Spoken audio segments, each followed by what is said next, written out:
U.S. again vetoes UN Security Council resolution demanding Gaza ceasefire.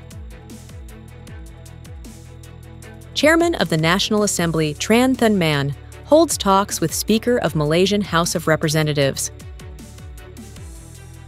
Positive movements of agricultural economy from Resolution 18 of the Provincial People's Council. Hello, it's me again, Hoàng Yên, and here we go to first apply the show.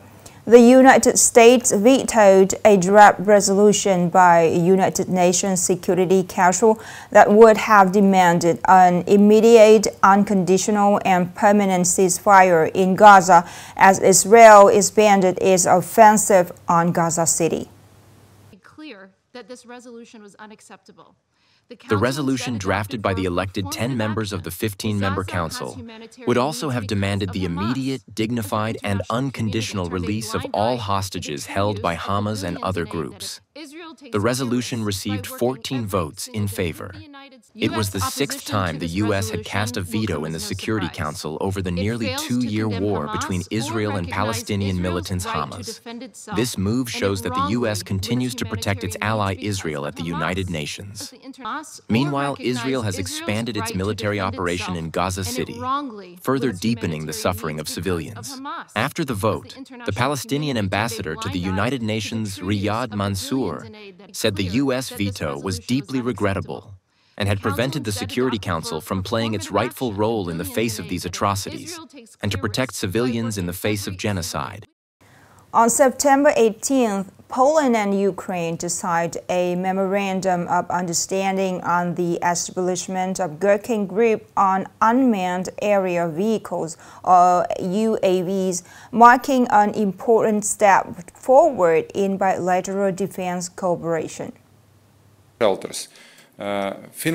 Ukrainian Defense Minister Shmyhal stressed that the agreement on the establishment of the UAV task force has brought security cooperation between Ukraine and Poland to a new level. Meanwhile, Polish Defense Minister Kosiniak-Kamysz reaffirmed strong support for Ukraine and its commitment to ensuring common European security. The main purpose of the UAV task force is to enhance the ability to respond to threats from unmanned technology, which has become a key weapon in the Russia-Ukraine conflict. In addition, the two sides also signed a joint declaration on strengthening security and defense cooperation, focusing on key areas such as SAFE, security and defense support systems, and PURL, weapons research and development cooperation.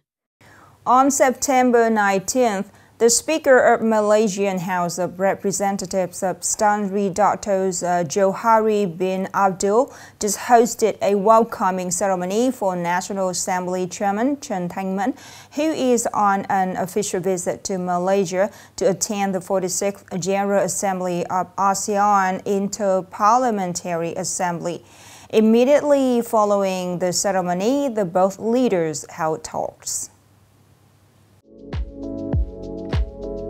At the meeting, the Speaker of the Malaysian House of Representatives, Tan Sri Dato' Johari bin Abdul, appreciated the significance of Chairman Man's first official visit to Malaysia, expressing his belief that it will help enhance cooperation between the two legislative bodies and contribute to the effective implementation of the Vietnam-Malaysia Comprehensive Strategic Partnership, as well as the success of the 46th General Assembly of the ASEAN Inter-Parliamentary Assembly, AIPA 46.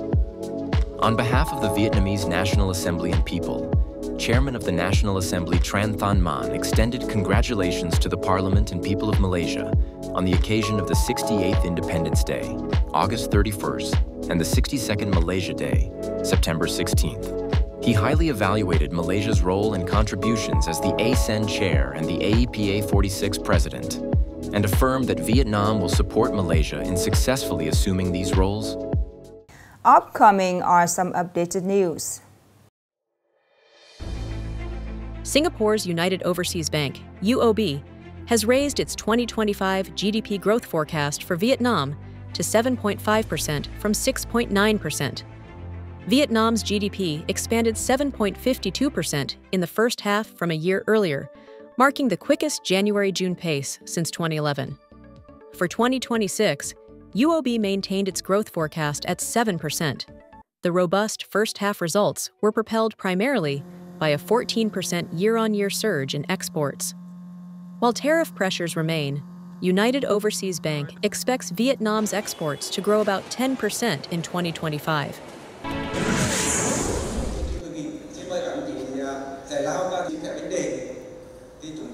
The People's Committee of Nghệ An Province held a conference to evaluate the results of the pilot implementation of the transfer of emission reduction results and financial management of the North Central Region Greenhouse Emission Reductions Payment Agreement, ERPA. The agreement was signed between the Ministry of Agriculture and Rural Development and the World Bank.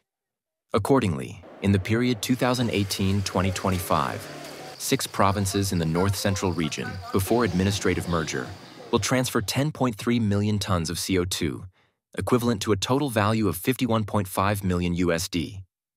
As of September 2025, Nghệ An has received more than 356 billion VND from ERPA.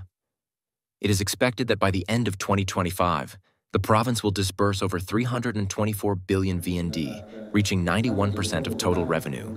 This amount not only helps maintain a stable forest cover at 59.01% in 2024, but also affirms Nghệ An's role in implementing the national commitment to reduce greenhouse gas emissions.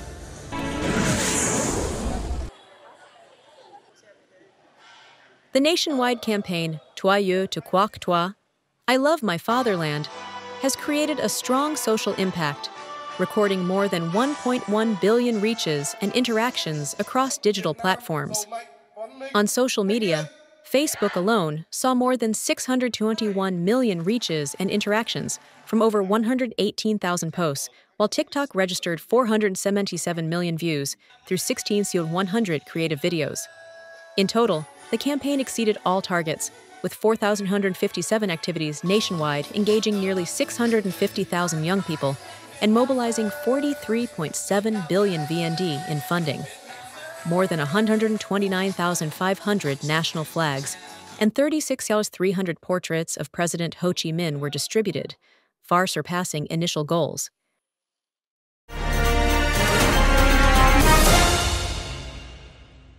After more than 4 years, the resolution number 18 of the Provincial People's Council on policies to support agricultural and rural development has created positive changes, contributing to the restructuring of the province's agricultural economy towards a modern and sustainable direction. More in the story today. Before 2022, the Truyen agricultural cooperative primarily grew vegetables. The labor was intensive, but the economic value was not high. Faced with this reality, the cooperative decided to invest in a greenhouse system to grow South Korean melon.